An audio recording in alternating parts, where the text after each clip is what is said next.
I'll let Quinn bite my butt if it means saving the world. Either he is the chosen one, or I will use his severed head as an ashtray. General Chaos tightened his grip on Dale's neck and held him over the edge of his balcony. Yes, General. Please let me live so I can assist you. The General threw Dale onto the balcony floor and walked back inside his fortress-like home. Our military academy is tasked with finding young, promising superhumans that may aid us in the galactic wars, correct? Yes, General. I believe this Quinn Talon may be the chosen one. Dale picked up one of the pictures of Quinn strewn about the floor and chuckled. But General, the boy is a powerless runt. An orphan assigned to our prestigious school by the state because he had nowhere else to go. He's a level 1 with no powers or abilities. Surely one of our top level 5 students would be a more promising candidate. General Chaos poured himself a scotch and gazed into his roaring fireplace. Tell me, Dale, what do you know of the dark abilities? Only 2 humans ever possessed those, and they saved humanity during the last war. The General sipped his drink. I believe those 2 humans were Quinn's parents, but we must be sure he is the chosen one. We must be sure he has what it takes. So, we must make young Quinn's life a living hell. I have entered him into the Apex Trials. Dale dropped Quinn's picture. But the Apex Trials are for our top students, level 3s and above. Even then, 4 top recruits died in last year's trials. Right now, Quinn's a powerless level 1, he'll never survive. He'll probably die before he even makes it to the trials. The General threw his drink into the fire and turned to glare at Dale. Then he will die, and I'll be wrong. But if I am right, we will have the chosen one in our grasp, to do with as we please. The General marched past the cowering Dale and began typing on his master computer. Images of hundreds of students scrolled across the screen, finally landing on Quinn's profile. Quinn doesn't know it yet, but he has a system installed. If he has dark abilities, the system will bring them out. The General hit enter. A large red window flashed on the screen over Quinn's image. It read, "System activated." The General narrowed his eyes. Okay, Quinn, let's see what you've got. Quinn tried to pick himself up from the puddle of mud, but Jeff, one of the worst bullies in school, kicked him in the side and put another pair of panties over Quinn's head. All the other students on the track stopped their exercise routines to point and laugh. Why do they all hate me? Quinn thought to himself. It seemed like he was all alone in the world, other than Layla, the only friend he'd made at the academy. But she was nowhere near close enough to save him from his daily beating. Quinn pulled the panties from his face and grit his teeth. He should be used to this type of treatment by now. After all, he was bullied mercilessly every day. Raiding the girls' locker room and covering him in panties was a new one. But no matter the abuse, Quinn could never stop himself from trying to get the last word. Thanks for the panties. I'll add them to the ones I got from your mom. Jeff stopped laughing and scowled. He used his ice powers to form a thick blanket of frost around his shoe, then kicked Quinn in the jaw.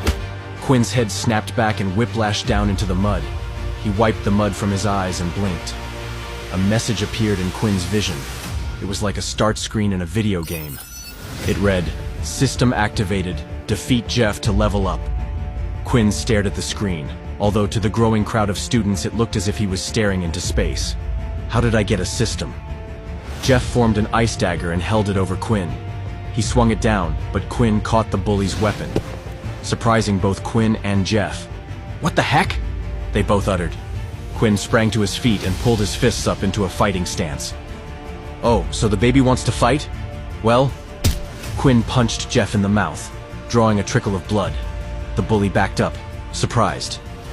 Quinn sprang forward, delivering so many quick jabs to the bully's face, his arms looked like a blur. The stunned crowd erupted in cheers as Quinn used the bully's head like a speed bag. His screen updated him. XP level 5 out of 100 achieved. Health fully restored. Quinn was ecstatic. "I don't know how this is happening, but this is the best day of my life." A gruff voice yelled, "Time stop!" Suddenly Quinn's fist felt like it hit a brick wall. A giant man made of stone stood in front of Quinn, holding Quinn's fist in his hand. Quinn fell back and noticed that everyone and everything around him was frozen. Whoever this stone man was, he had extraordinary abilities. "Heya, Quinn. I'm a new transfer student. Name's Momo. I just wanted to introduce myself before we meet in the Apex trials. Quinn laughed. That had to be a joke. He tried to pull his fist away, but Momo squeezed it harder. Nice to meet you, Momo. But I'm a level 1. There's no way I could ever enter the Apex trials. You got a system now, don't you? Don't you want to see what it can do? Momo squeezed more, completely crushing Quinn's hand. Quinn fell back on his rear. Momo offered his hand to help Quinn up. You and me have a fight already scheduled. First fight of the Apex trials tomorrow morning at 6 a.m. 6 a.m.? Tomorrow? Quinn gasped. There's no way I can be ready. Momo smirked. Well, then I guess you'll die. Momo swung his massive stone fist and punched Quinn right in the stomach. Quinn flew backwards, as if he was shot out of a cannon. He flew across the sports field and crashed through the dormitory building, leaving a Quinn-shaped hole in the brick wall. Time unfroze, and students freaked out about the beat-up kid under a pile of bricks and the hole in the wall that had suddenly appeared before them. Quinn kicked free from the bricks and spit out a tooth. I gotta talk to Layla. Then he ran upstairs. Quinn found Layla's door halfway open, so he walked inside. Layla didn't even move. She was hard at work on her laptop, her blue eyes focusing behind her thick glasses. Layla, I need your help. You entered the Apex trials, I know. It just lit up all over the student network. People are already placing bets on how many seconds the fight will last before Momo kills you. Quinn swallowed hard. Wow, news travels fast. Can you find anything in your research that could help me? Layla looked up from her screen. I'm afraid not, Quinn. I'd like to help, but Momo is too strong, and you're just too weak. And here in the real world, the strong can do whatever they want to the weak. Why did you enter the trials anyway? Do you have a death wish? Quinn slumped down onto Layla's bed. Of course not. I didn't want to enter them. Someone signed me up.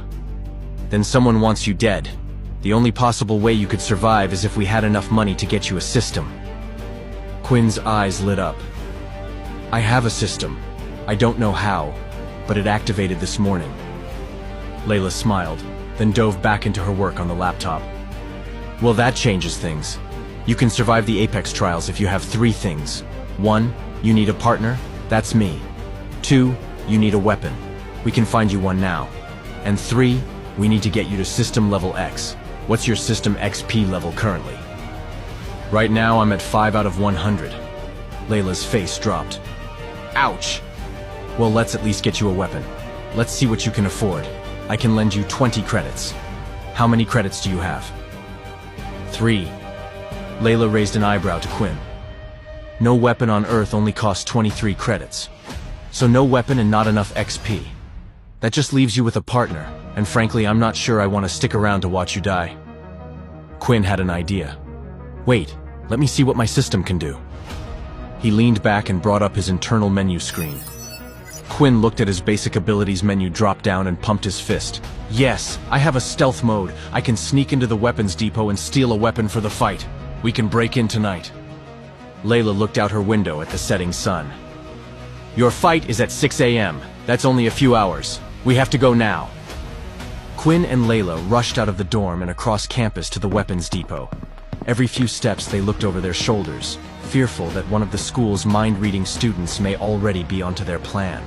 The sun had set, and the full moon had risen by the time they reached the tree line across from the weapons depot. Layla adjusted her thick glasses and activated her super sight. There are 6 guards patrolling the outside and 2 inside. There are motion detectors on each entrance. Sounds like we're going in through the roof. Quinn activated his system's stealth mode and faded from Layla's sight. He was almost completely invisible. That's great for you, but what about me? Try climbing on my back. Layla hopped up on Quinn, piggyback style, and the invisibility camouflage spread to her. Easy peasy, see? Oof, how much do you weigh? Layla kicked him in the side and the pair set out. Quinn made it to the fire escape just as one guard rounded the corner, and another one was coming. Quick, climb up before he sees us. Quinn scrambled up the fire escape's ladder about halfway up the building, then froze to let the guard pass underneath. It was hard climbing up with Layla on his back, but not impossible. He wouldn't have been able to hold her for more than a few seconds before. He thanked his system for the added strength. Once on the roof, the pair looked down the air shaft and saw massive blades whirling every few seconds. The shaft is too small for piggyback, so I can't hide you, but I think I have the blades timing down. Follow me. Layla tried to protest, but Quinn had already dove headfirst down the shaft. Wait for me. I think I liked you more before you discovered you had powers. Layla followed him in and matched his timing as the blades swung in her face. They would wait, then scramble, past one blade. Wait, then scramble, past two blades. Then they fell from the ceiling to the floor. A guard looked in their direction. Quick, hop on my back. They both disappeared from sight as the guard walked past them. Okay, we have about 30 seconds to find something before another guard comes through here, Layla said, hopping off Quinn. Quinn's jaw dropped. He'd never seen so many ultra-bio weapons in one place. How would he choose? He walked past the katana blades and chainsaws and tried to take a semi-auto laser rifle from the wall. His system flashed a bright red X, and his hands went to his side. Stupid system. I want a laser rifle. He reached for it, but again his system stopped him. Here, Quinn. This is yours. Quinn turned and saw Layla standing behind him holding a blood claw. Quinn, somehow this weapon spoke to me. It said it was yours. Quinn reached out and the blood claw leapt from Layla's hand onto Quinn's. The system showed green checks and a new message. Blood claw accepted. Blood swipe activated. 5 XP points awarded. Self-defense engaged. Quinn's arm shot to the side just in time to stop the guard's power baton from striking Layla in the head. They found us! Look out! Layla cowered on the ground, but Quinn stood firm. He held the guard's collar with one hand and swiped with the blood claw. The guard's head fell to the ground and blood poured from his body. You decapitated him! I was just trying to stop him from hurting you. The claw and my system just took over. It was all so smooth. His neck had no resistance, like a hot knife cutting through butter. A message flashed. Enemy defeated. 10 XP points rewarded. Drink blood to level up. Quinn was shocked. What? No. What is it, Quinn? Did your system give you a message? Quinn stared at the blood flowing from the guard's neck, down the floor drain, and felt a hunger pain in his belly. It told me to do something I don't want to do. Well, we need you to level up somehow. You should do what it says. Quinn shook his head. There had to be another way. System, he commanded. Show me another way to level up quickly. A pinwheel spun in Quinn's eyes as the system calculated. Then a message. Defeat nearest exile. Nearest exile located. Quinn's feet sped into a run, dragging his body behind him. Layla hopped onto his back as he scaled the wall, back up through the vent, out onto the roof, and jumped down into the night. Hang on, Layla. It's taking us to the Exile Forest. Exiles were former superpowered students that never learned to properly control their powers. Their unchanneled abilities mutated their bodies and minds into horrific monsters.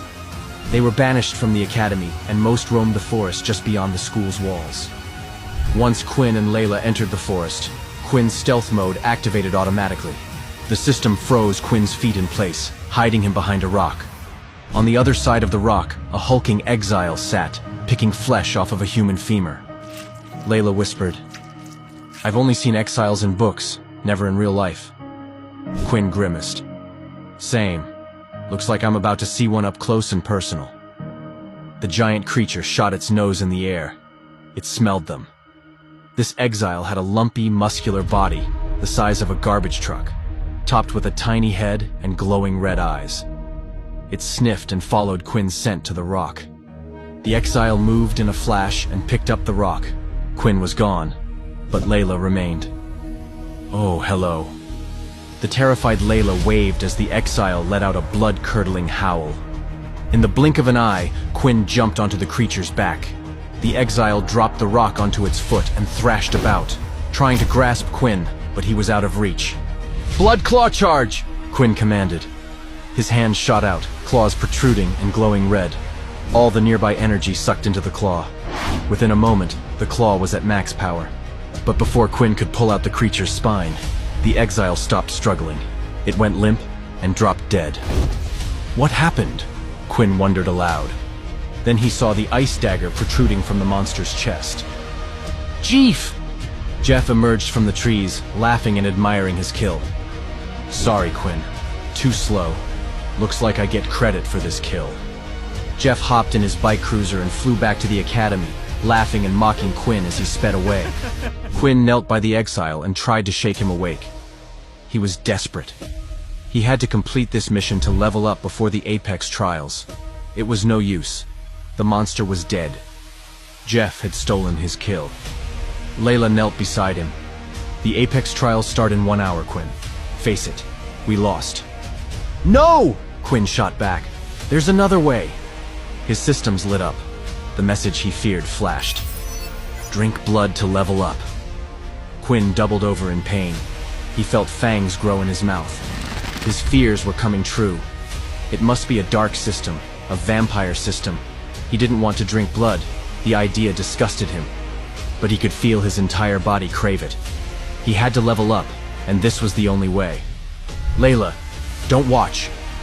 What are you talking about, Quinn? We have to go back to school. If you miss the Apex opener, they'll send a kill squad for you. Don't watch! Quinn dove headfirst into the monster's wound, lapping up its blood and viscera. Quinn's fangs cut into the exile's flesh, freeing more blood for him to feast on. Quinn felt power surging through his body. The more blood he drank, the more powerful he felt. It was intoxicating, and he couldn't stop. Finally, he felt full. As he sat back on his heels and wiped the blood from his face, he saw the system message, XP full, level up, evolve into halfling initiated. Quinn's muscles bulged and grew, and his arms and legs stretched as he increased in height. When the system messages disappeared from his view, Quinn saw Layla looking at him in horror and disgust. Layla! No, Quinn! You've turned into something very dark. I can't be your partner. Layla ran crying from the forest. Quinn rose to chase her but caught a glimpse of the rising sun. The Apex trials. I can't be late. He sprinted to the school, diving past trees and jumping over streams. He ran faster than he ever had in his life, racing against the rising sun. Finally, Quinn reached the Apex trial arena, barely making it before his 6 a.m. match time. He felt a sharp pain in his stomach and winced. His mad dash had used up all the energy he gained from drinking blood. He hungered for more. Even at this early hour, the battle arena was packed with rabid fans, desperate to witness bloodshed. Quinn limped into the arena on no sleep, physically and mentally exhausted. He tried to focus his mind on the task at hand, but he could only think about the look on Layla's face. He had the XP, and he had the weapon, but he needed her. Quinn Talon has entered the Apex trial battlefield. The announcer's voice cut through the arena. Quinn tried to stand tall and face the crowd, but his exhaustion overtook him, and he fell to one knee, trying to catch his breath. His opponent, the unstoppable Momo. Momo stomped into the arena, across from Quinn, and smiled. Hey Quinn, looks like you're missing a partner. I have mine. Quinn looked at Momo and fell back, shocked. Layla was sitting on Momo's massive shoulder. She screamed, "Go, Momo! Kill the blood-sucking monster! Kill him dead!" Will Quinn survive the Apex trials? What does the General have in store for Quinn's future? How will Quinn prove to Layla that he's not a monster? Download the Pocket FM app now to get instant access to my vampire system and thousands of other premium stories for free.